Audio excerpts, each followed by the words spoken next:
Around 250 years ago, our founding fathers revolted against an oppressive government, saying this: that we hold these truths to be self-evident, that all men are created equal, and that they are endowed by their Creator with certain unalienable rights, that among these are life, liberty, and the pursuit of happiness, and that to secure these rights, governments are instituted among men, deriving their just powers from the consent of the governed.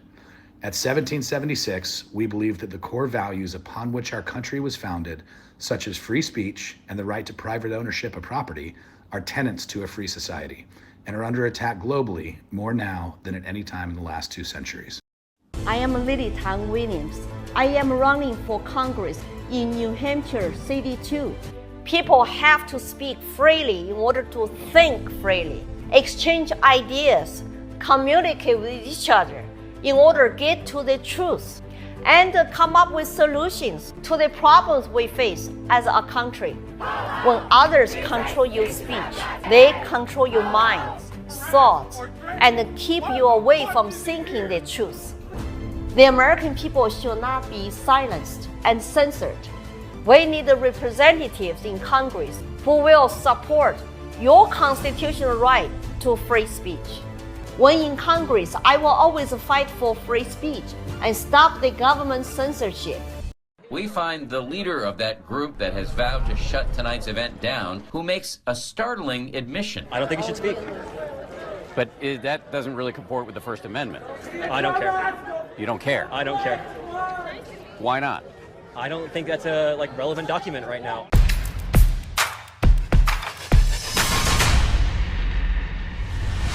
Freedom of speech is a hallmark of any free society. And yet here in the United States of America, the unimaginable is happening. Our right to free speech is facing an all-out assault. A 12-year-old boy in Colorado was removed from school for having a Gadsden flag patch on his backpack that reads, "Don't tread on me," a flag whose origins lie in the Revolutionary War as a symbol of resistance to British tyranny. A school in Indiana was blasted for telling a high school student to remove an American flag from his truck because it might be quote-unquote offensive to others. 12-year-old Liam Morrison and his family sued the town of Middleborough in Massachusetts for sending him home twice for wearing a shirt that simply said, "There are only 2 genders." A student in California is suing her school for banning her from wearing a red hat that says "Make America Great Again" on it, violating her First Amendment rights. This is happening in the United States of America today. These are just a few examples of what Ben Franklin warned against when he said, quote, "Freedom of speech is a principal pillar of a free government. When this support is taken away, the constitution of a free society is dissolved and tyranny is erected on its ruins." Our founders knew that a democratic republic requires a vibrant marketplace of ideas where freedom of speech and expression can thrive, where we can criticize our own government, exercise our free speech without fear of censorship or retaliation. Now, even though our country has wrestled with challenges to free speech for a long time, this is nothing new. Free speech today has never been more under threat. The last 4 years have shown us that there is no limit to what speech this government will attempt to censor or where it can be censored. Man is not free unless government is limited. There's a clear cause and effect here that is as neat and predictable as a law of physics. As government expands, liberty contracts. I have a right to work here. He has a right. I have a right to be here. And You're arresting not him. to tell students they need to tell puberty blockers. You're arresting him because he won't endorse. He has lost his privileges and it should be taken down. And the bottom line is that you can't say that you have one rule for Facebook and you have a different rule for Twitter. I think we need to push back on this. There's no guarantee to free speech on misinformation or hate speech, and especially around our democracy. The president's tweets and his behaviors about this are just further evidence of the fact that he uses his power in a way that is designed to beat people down instead of lift people up. Frankly, when you look at what he's been tweeting today, directed at the whistleblower, directed at so many people, I frankly think that based on this and all we've seen him do before, including attacking members of Congress, that he frankly his Twitter account should be suspended. Now, this isn't just an American problem. The offence of incitement to racial hatred involves publishing or distributing material which is insulting or abusive which is intended to or likely to start racial hatred. So if you retweet that, then you're republishing that, and then potentially you're committing that offence. And we do have dedicated police officers who are scouring social media. Their job is to look for this material and then follow up with identification arrests and so forth. So it's a really, really serious. People might think they're not doing anything harmful. They are, and the consequences will be visited upon them. A central bank digital currency is the ultimate tool of control. And of course, there are other confected crises, and the government's proposed solutions, they're all designed to assert their authority and undermine your autonomy. I think of Bitcoin the same way I think about the early internet. I think they didn't see it coming, and now it's a viable form of currency. You can actually buy things with it, and I think the government is freaking out. I think what they're going to try to do is they tried to do some shit with the internet during the Obama administration, where they were going to try to censor the internet, and it fell apart because people were furious in the uproar, and they thought the political repercussions of it were not worth it. Like the juice wasn't worth the squeeze, so they backed off of it.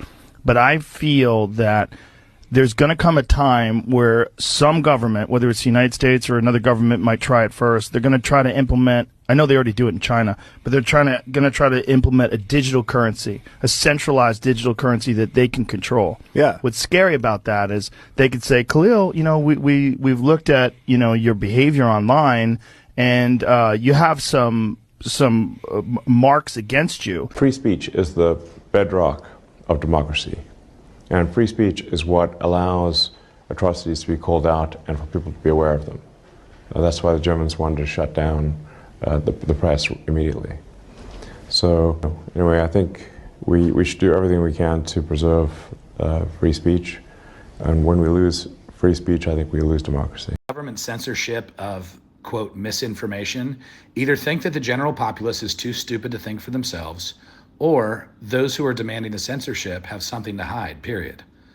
The freedom of the individual is under attack. And the world is at a crisis point.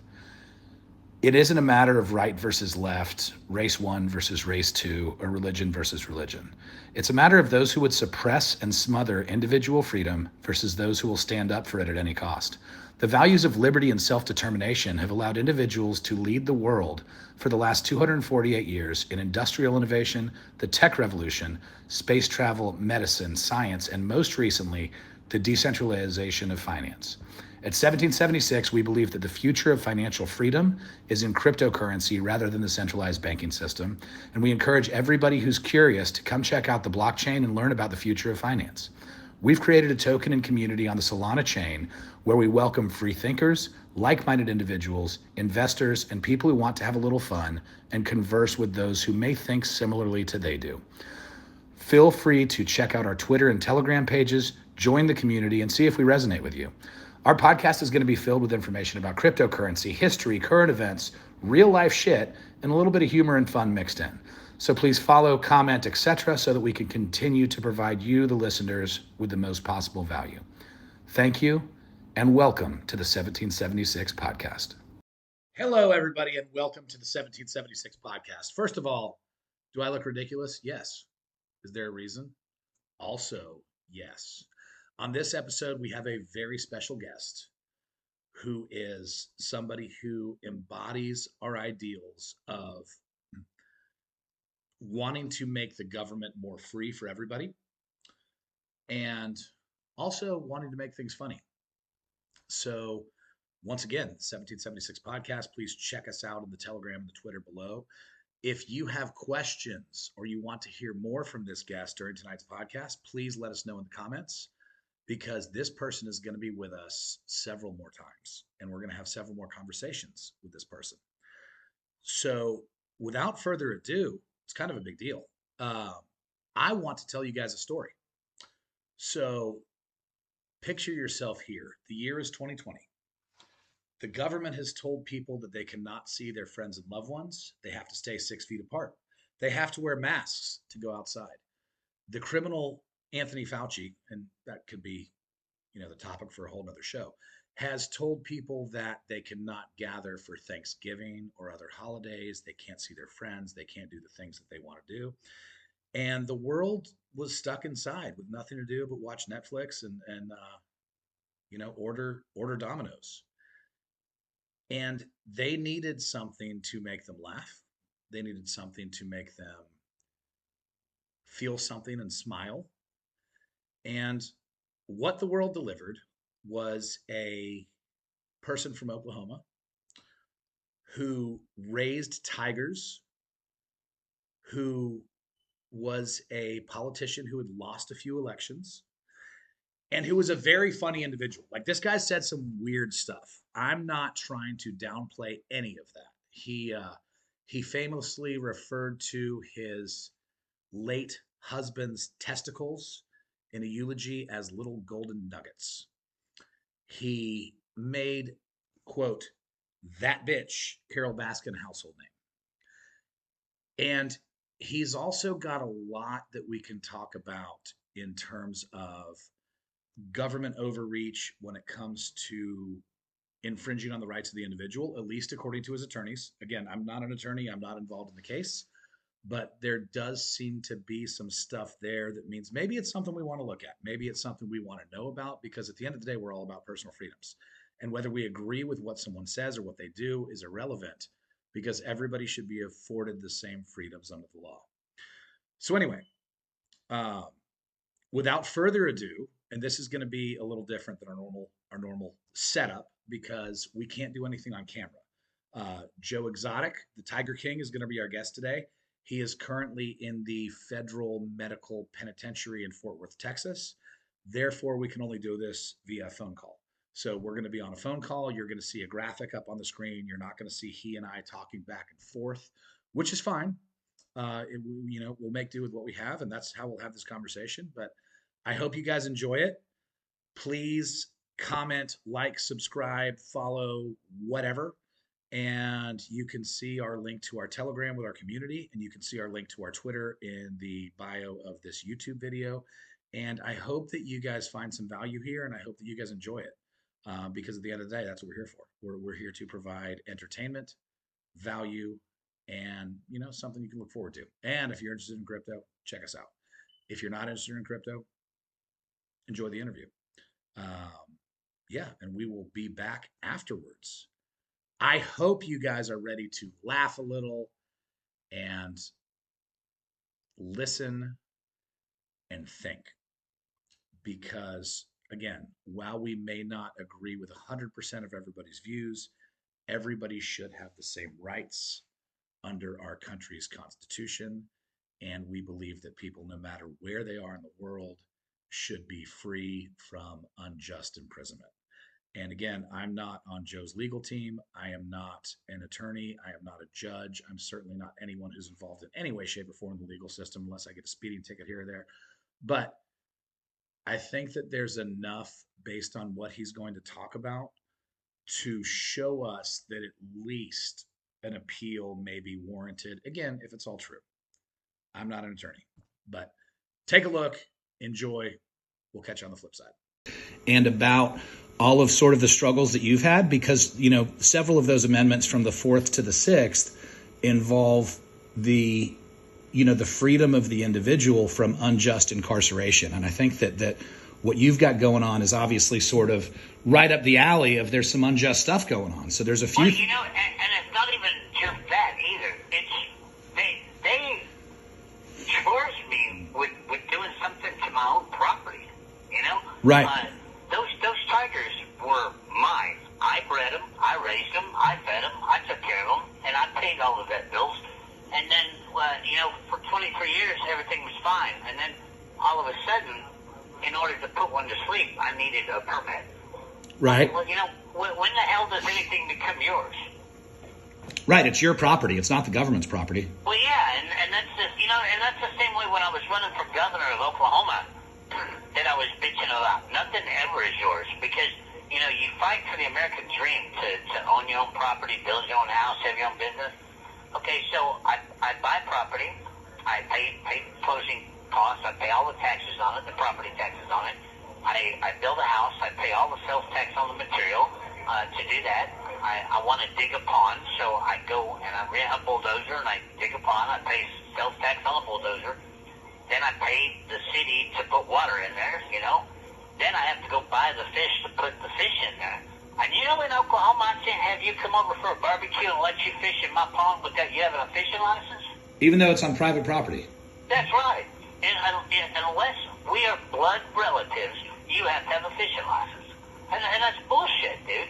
I agree completely. We're real big on libertarian values. I do have a couple things I want to get to. We've only got 15 minutes, right? Yeah. Okay, good deal. So I guess first of all, I want to talk about sort of, what happened in 2021. You were definitely, you became a household name pretty quickly when everyone was sort of locked up during the COVID virus stuff. And of course, that's another example of government overreach that we could get into. But what was it like getting that huge claim to fame that quickly? And I'm sure you were well known in Oklahoma and among the big cat communities and in government before, but what was it like sort of exploding onto the Netflix scene and having you be a household name across the world? Well, okay, keep in mind, I didn't film for Tiger King, okay? Tiger King was filmed 2 years after I was arrested. Okay? I had my own online television show that I filmed for, okay? And all that footage that you saw in Tiger King, my husband sold them. He signed a contract and he sold them all of my footage off of my computers for $2.6 million and then left me here. Oh, man.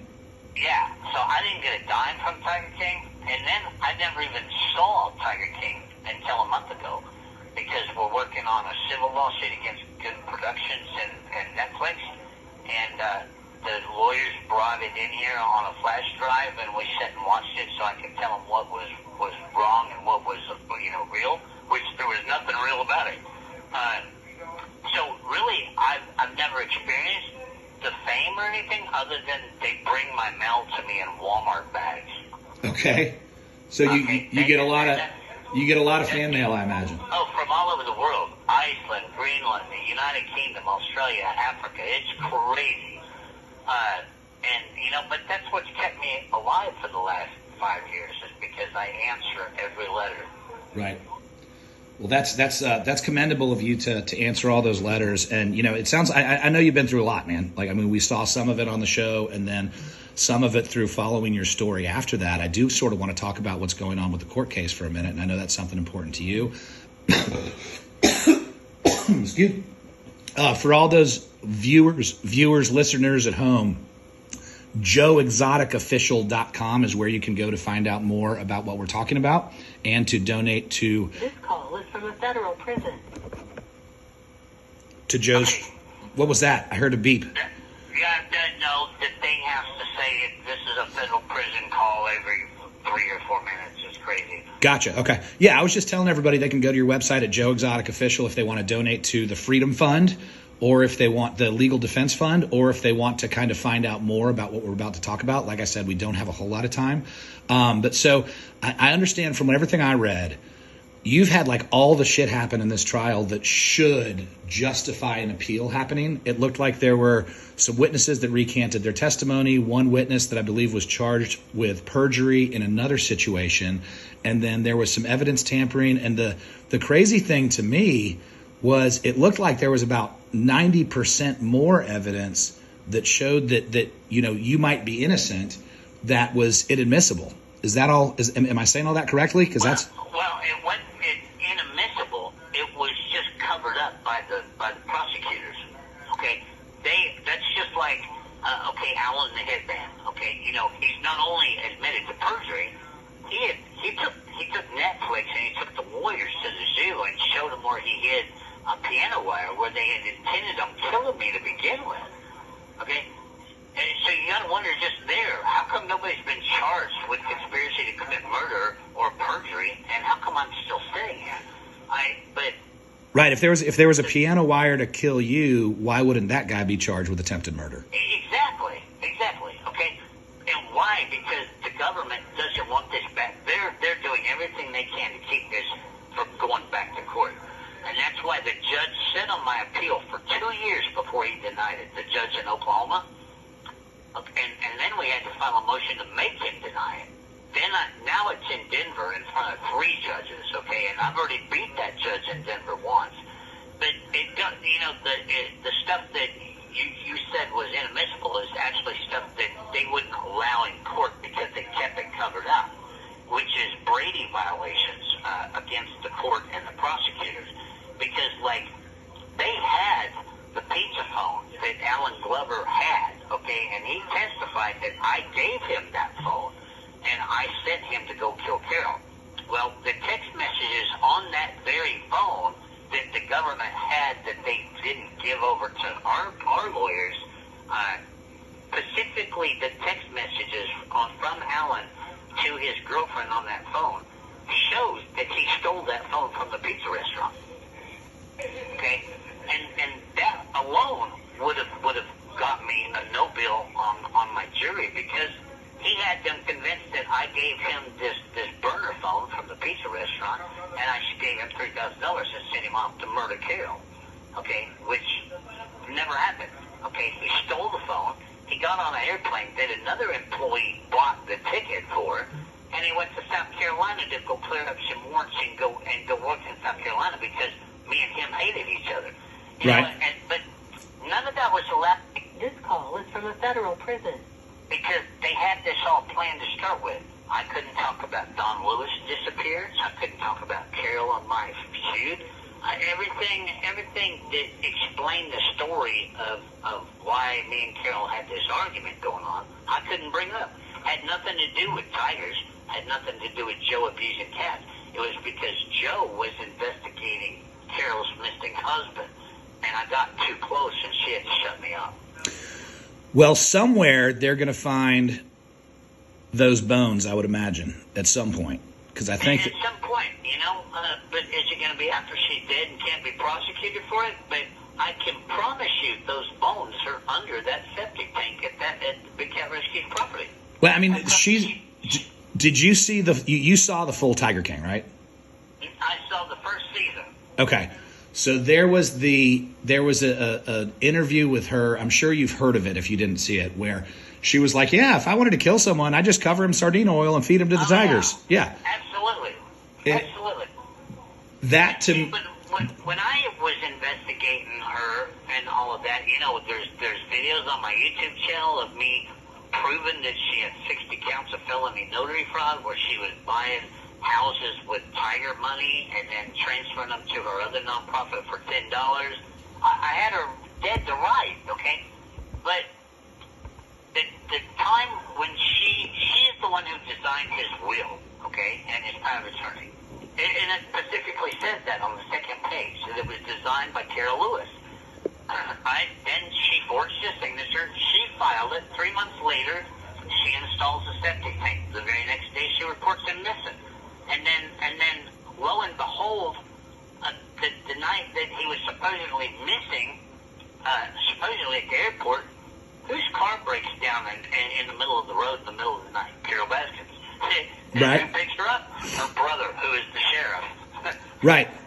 No, there's a lot. There's a lot there that's fishy, and you know, if you look at from what I've seen of both cases, and I'm not a prosecutor, I do believe that I have a great deal of common sense. It seems like if anyone should be considered guilty of murder or worth putting in front of a jury, it would be Carol, based on an overwhelming amount of you know, evidence, but some circumstantial. They have enough evidence just in fraud and forgery to get her for conspiracy to commit murder. They don't even need a body. Right, for sure. Now we've got about 3.5 minutes left. So I want to move on to a couple other things. Again, go to Joe Exotic Official. Make sure you check out the case. It gives a really good rundown of sort of all of the evidence that appears to be that was never admitted, like Joe said, and also all of the why am I drawing a blank? The people who are interviewed, the witnesses. Of all of the government witnesses are there. Yep, the videos of the witnesses who recanted their testimony. Now, Joe, we do represent a cryptocurrency project, and I know that you have been involved in cryptocurrency before. What are your thoughts on crypto? You know, I don't understand how it works. Right. So far, everyone that I've got involved with is sponsored. I got screwed over on. Because everybody made money but me. Gotcha. But it's hard for me to understand the crypto thing. But you know, if you want to do something and let me help promote it in the future, let me know. No, for sure. We'll definitely try to get you involved. I think that your story matches ours as far as we want to stop government overreach. We want to stop government corruption and Dude, it has to. It has to. I know. You know where it has to stop is where it's broken to start with is every president appoints federal judges, okay, which are lifetime appointments. Sure. And every president is going to appoint either Republican judges or Democrat judges. That's where the system is broke to start with. You have a two-layered system at the very beginning. Okay, it's not a scale of justice because a Democrat judge is going to sentence you and look at you a whole different way than a Republican judge does. So that's where we have to get the general public to make this fix and fix it. Is judges have to be elected by the people. If we're going to be judged by, if the people are going to be judged and sentenced by the judges, we should pick the judges, not a president. Agree completely. I think people should vote for judges. I also think that Congress is a big issue. I think there should be term limits on Congress people. Absolutely. I read your your political platform on the times that you've ran for office, whether governor or president, and I think that we share a lot of the same libertarian views.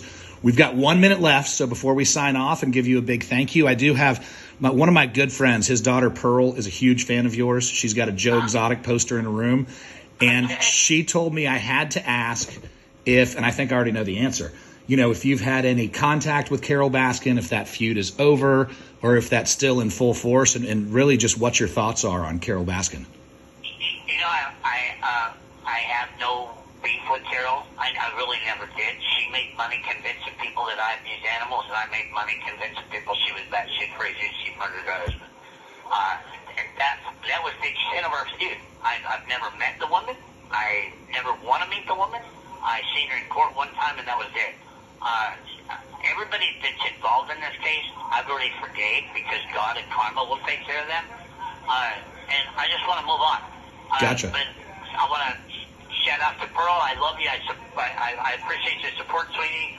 And tell all your friends to get on joeexoticofficial.com. Look at the evidence. Help me out with the legal bills. And one day we're going to have a party out there. We're all going to meet. For sure. Joe Exotic, thank you so much. We've appreciated the time and look forward to communicating further. Thanks, John. All right. See you, man. Bye-bye. Bye. Well, ladies and gentlemen, there you have it. The first of what sounds like it could be a few videos where we interview the Tiger King, the one and only Joe Exotic. I hope you enjoyed it. If you have something you want us to ask in future interviews, please let us know in the comments. Please like, subscribe, follow us on Twitter, follow us on Telegram, all that good stuff. We're going to continue to try to bring you the best possible content in the realms of freedom, entertainment, cryptocurrency, and just maybe things that make you think. So this is John from 1776. I'm out. If you want to donate, go to joeexoticofficial.com and you can do so. And look forward to seeing you on the next one. Thanks so much for tuning in.